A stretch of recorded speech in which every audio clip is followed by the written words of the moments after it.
All right, bro, let's kick off some talk about the fight card coming up next weekend, which is Thiago Santos, Magomed Ankalaev.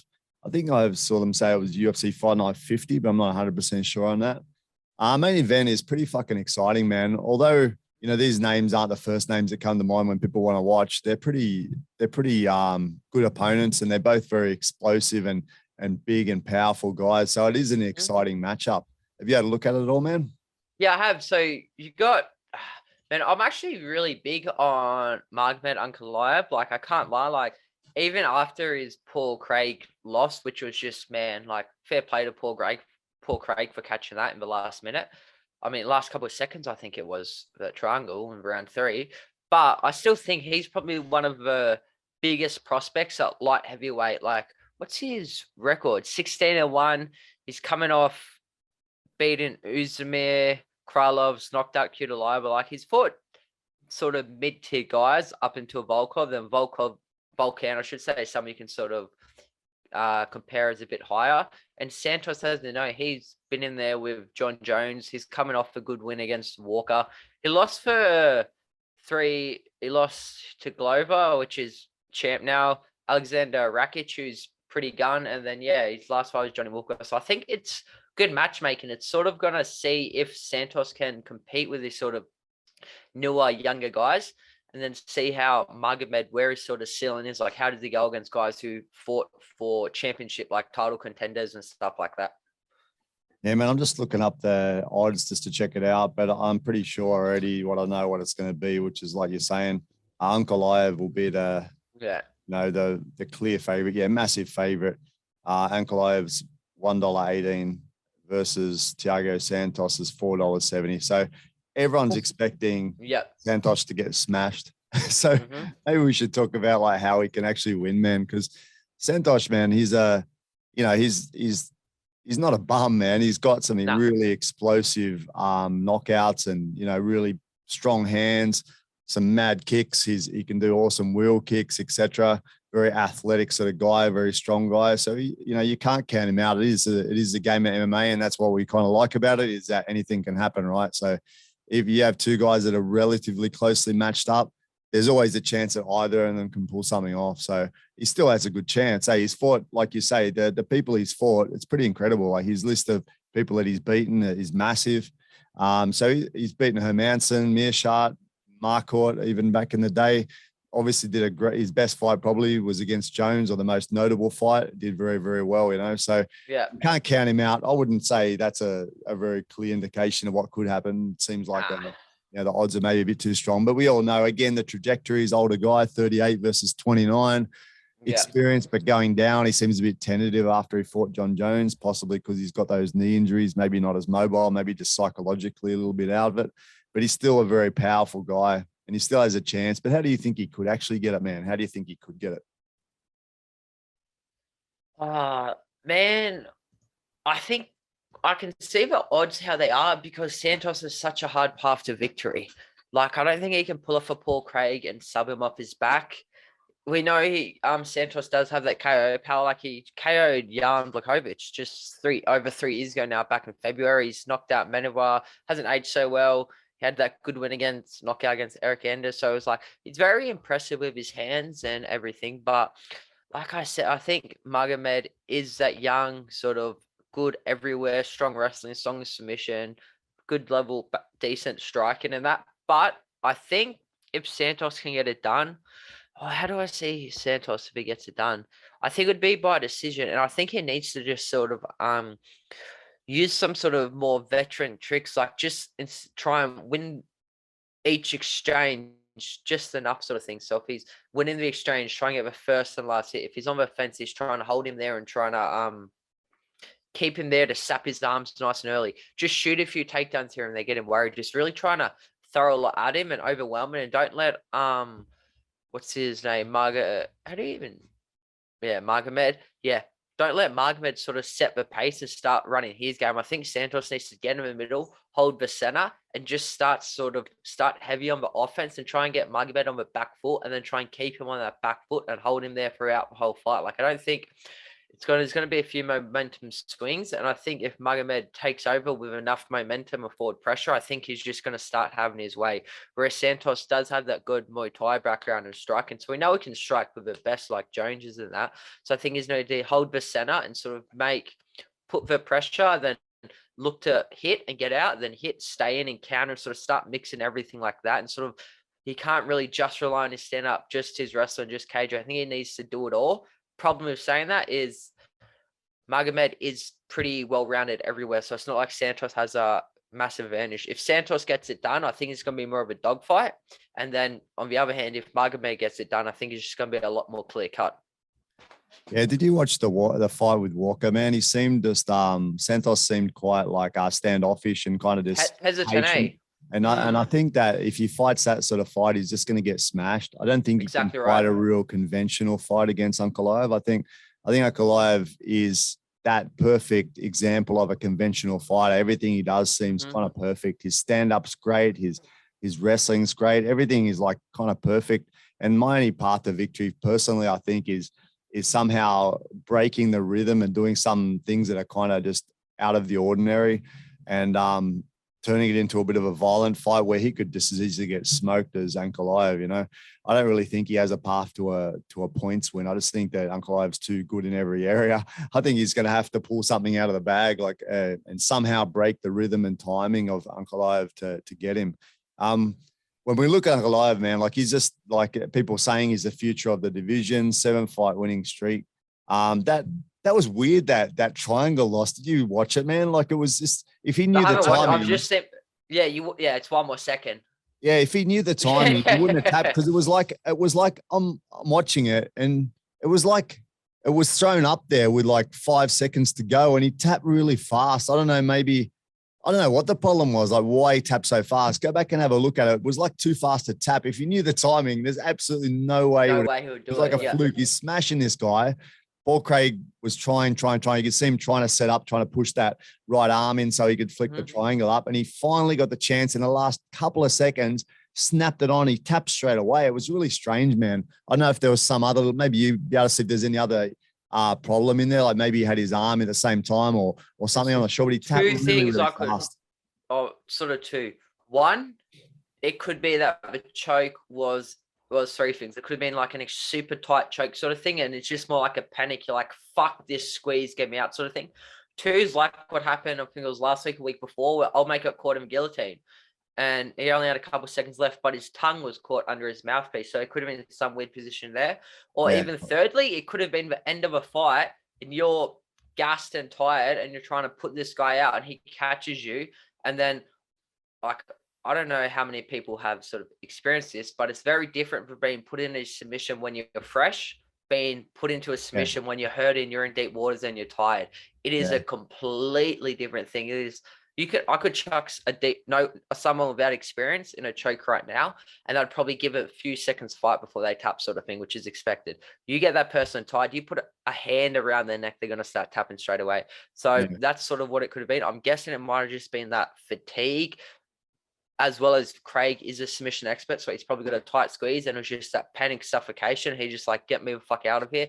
Then came to and realized, fuck, I could have held on for 1 more second. So I'm guessing that's probably what it would have been. It's weird. Go have a look at it later, man. It was weird. I feel like that thing you said about the tongue or something where it maybe just suddenly crushed his voice box or something, like immediately, something like that, because he just, you know, it wasn't really normal that he tapped so fast, and he was fatigued for sure because he was smashing him. But at the same time, he was on top, bang, bang, bang, bang. I can't imagine that he would have, you know, given up just from fatigue, because he was the hammer at that point.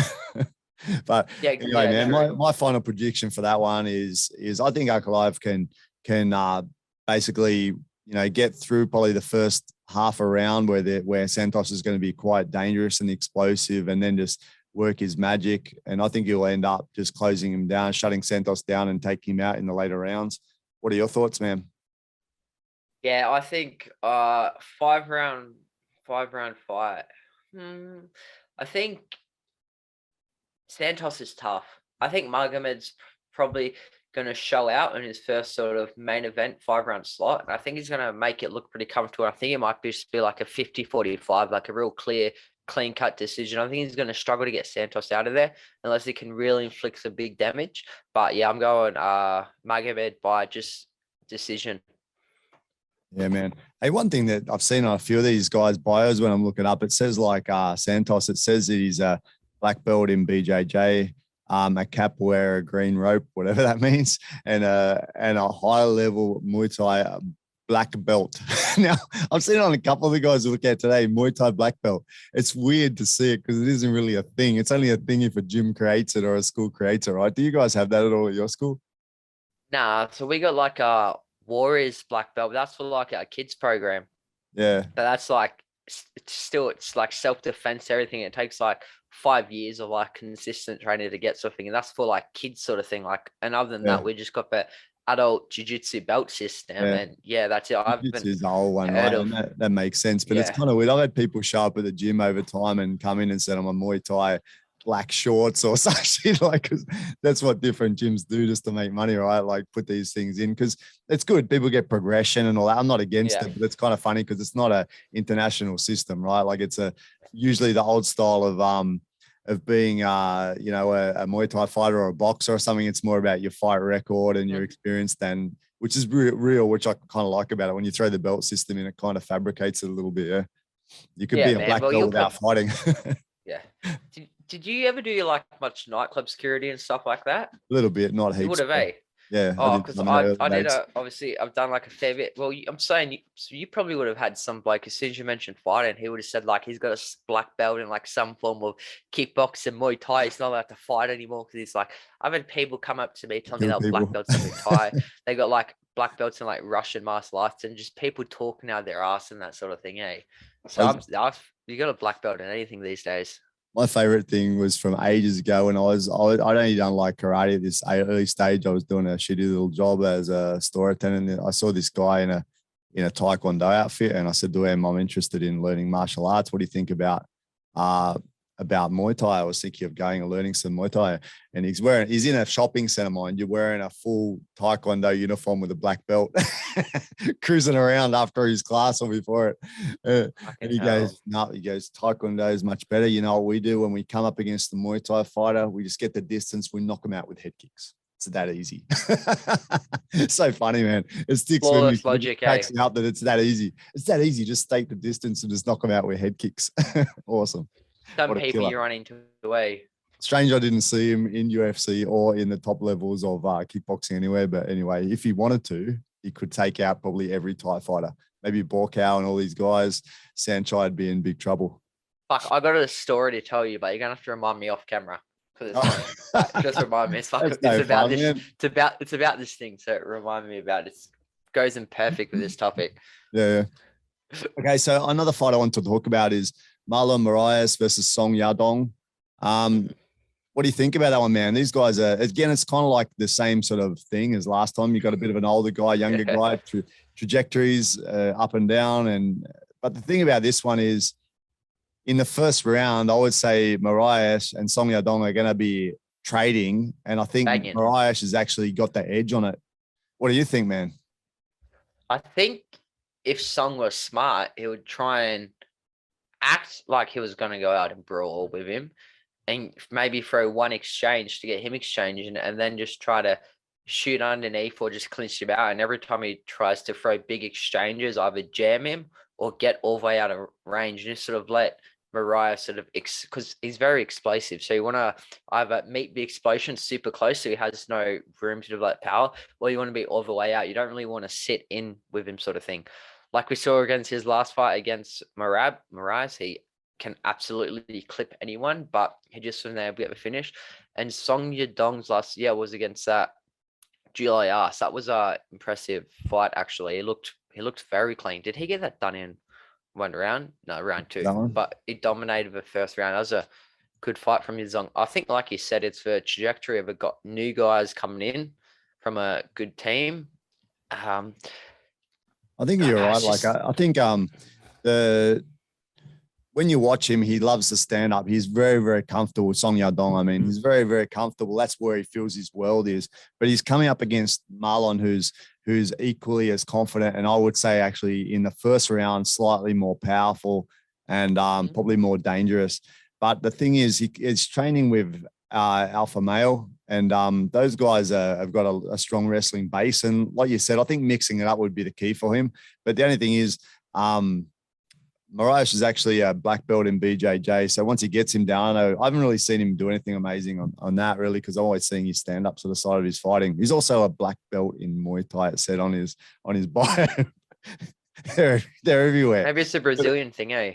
For him, you'd say that's probably relevant. I don't think he's not really a Muay Thai fighter, though. He's more like a kickboxing stylist. Yeah, but yeah. Anyway, I see that mixing it up would be the way, because you want to drain Marlon's power a little bit, because he fades. Everyone knows he fades. He's such a strong, explosive guy. He could hurt anyone in his weight division with a punch, with a kick in the early part of the fight, but he fades. So if he can get it to the fence, get it to the ground, and not get submitted himself, then he's going to have that edge once it gets to round 2 and round 3, I would say.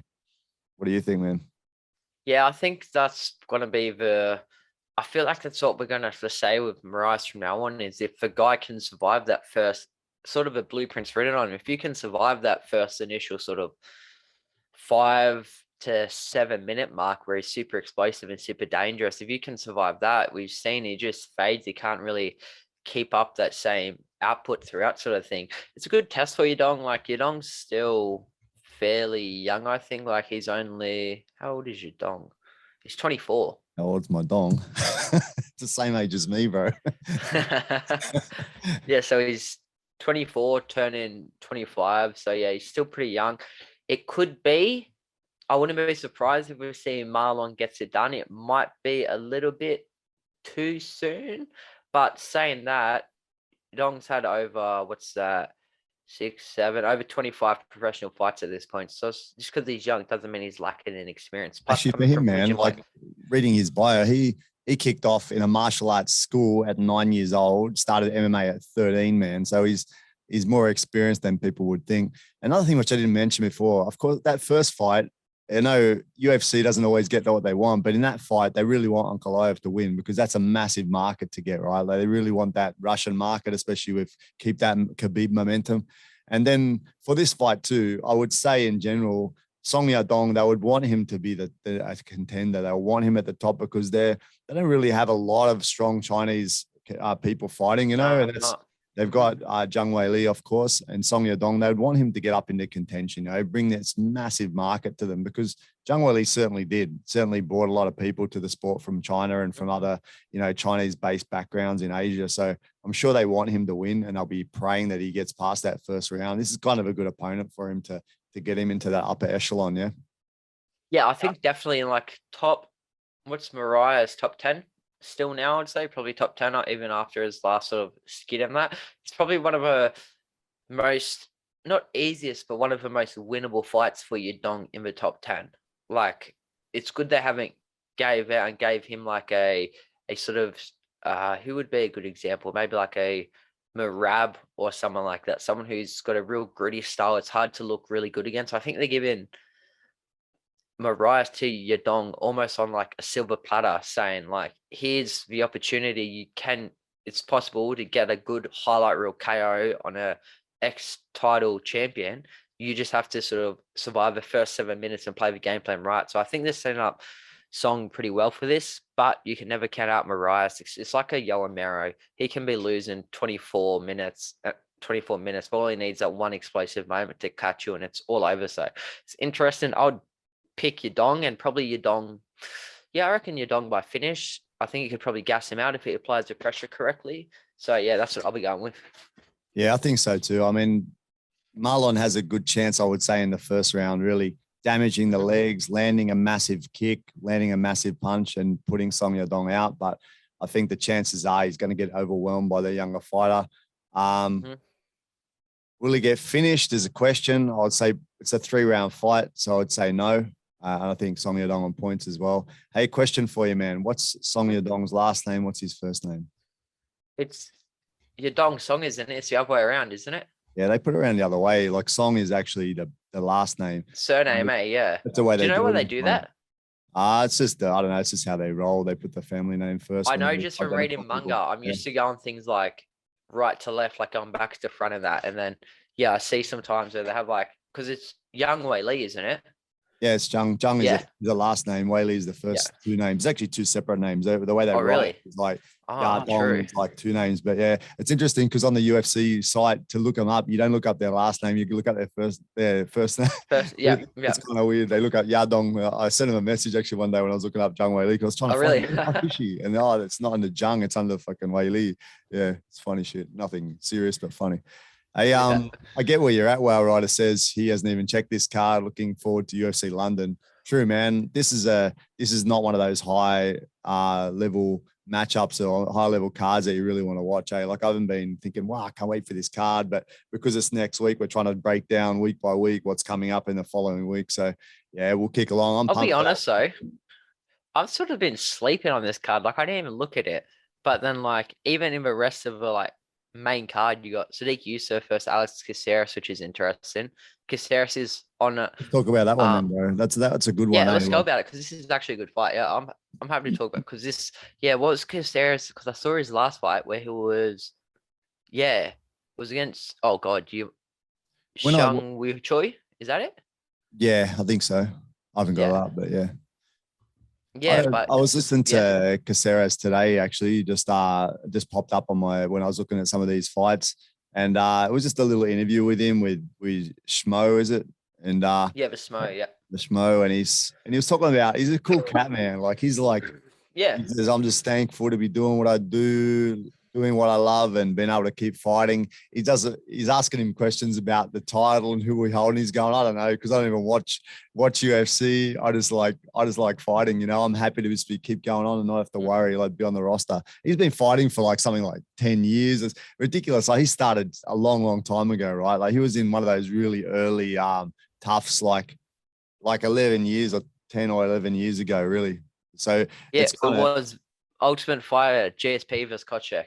Yeah, 2010. So this guy's like, and he's kind of like a veteran, but he's not that much older. Like he's a few years older, but he's like a veteran. So I think Sadiq Yusuff is like a real athlete, like a high level athlete, and he's very, very strong in that. But Caceres always seems to fuck people up. Like he's just something different about the way he fights, his rhythm or the way his style is. He just messes people's rhythm up, you know? Yeah, like they can't really get a grip on him and a read on him. And I think Yusuff is a real standard sort of fighter when you watch him. He's very, very strong and athletic, but he is a basic standard fighter. He throws the basic shots. He's not doing anything that Caceres hasn't seen before, I would say.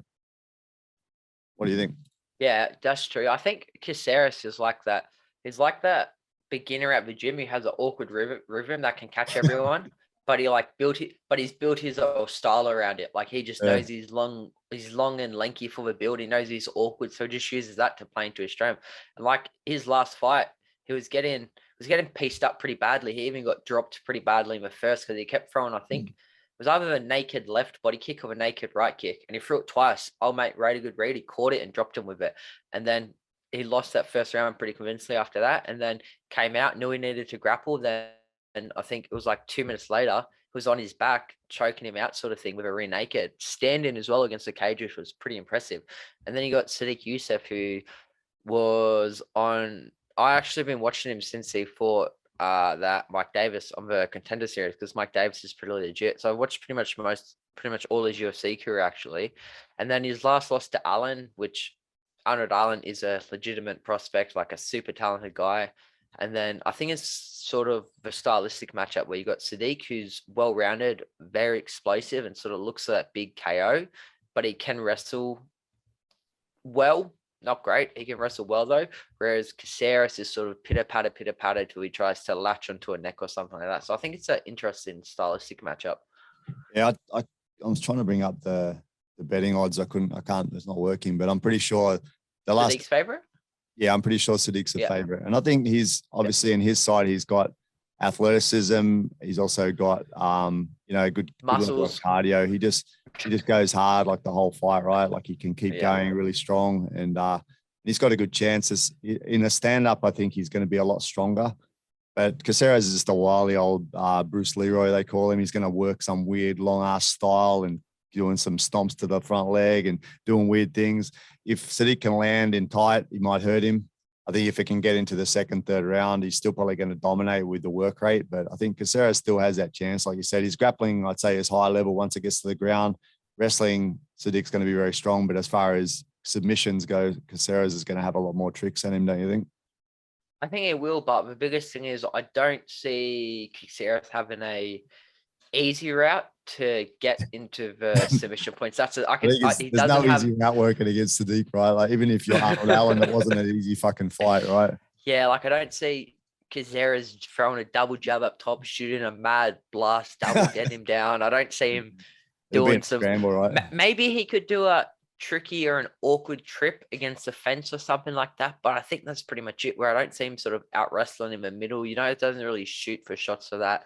And Sadiq's always so based and so strong. So yeah, I think it's going to be a hard night for Caceres. I don't think he's pretty tough. I don't think he'll get finished, but I think Sadiq could probably get it done by like a pretty cruisy decision sort of thing, as long as he doesn't overextend and try and force anything. Because if he does try to start forcing things which aren't there, he may get caught with, like, he might get caught overextending on some punches or caught in an awkward grappling exchange, which could sort of pose a submission threat for Caceres. But other than that, I think Sadiq should get it done pretty comfortably. Hey, well, I just mentioned RDA versus Big Bunny. I don't even know what happened there. Wasn't he? I don't even know. I've seen little things popping up and that. I don't even know who he's fighting. Moicano. So he is fighting him. It's confirmed because like before. Moicano at 160. Yeah. Yeah, yeah. Who did? What do you reckon about that one? I think it's just gonna. I think it's too hard for Moicano on 4 days' notice to prepare for a 25-minute fight against someone at the caliber of RDA. I don't think Moicano hits hard in that, but I think RDA's fought at lightweight and welterweight, so he's sort of big lightweight. Moicano, who was big featherweight, decent sized lightweight. So it's sort of that massive indiscrepancy. The reason I'm just bringing that into account is if it was 4 days, if you got someone big, stronger at catchweight, it could play a factor. Like Islam at 170 would have been a very different factor. Or even Moicano maybe at 170 or something like this with different size. But Moicano is going to be giving up a bit of size. Training quality, I don't know if Moicano was preparing for a fight. So I think RDA is going to get it done. And I think RDA is just going to sort of vintage RDA, pressure, wrestle, strike, grapple, sort of just mix it all up and sort of get it done over 25 minutes. Unless Moicano starts to fade, then I think RDA might pull it on and try to get the finish. I reckon RDA would have just breathed a big sigh of relief going, thank you. No, apparently it was Islam's team who turned it down. I know, but I bet he breathed the fucking sigh of relief, bro. Because that's a fucking harder matchup for him, eh? A lot harder. Yeah, fucking oath. Yeah, way, much harder. So he can get a payday further down the track and fight Islam later when he can actually like properly prepare for him, right? And just basically do a lot of wrestling and ground fighting for a while. Yeah.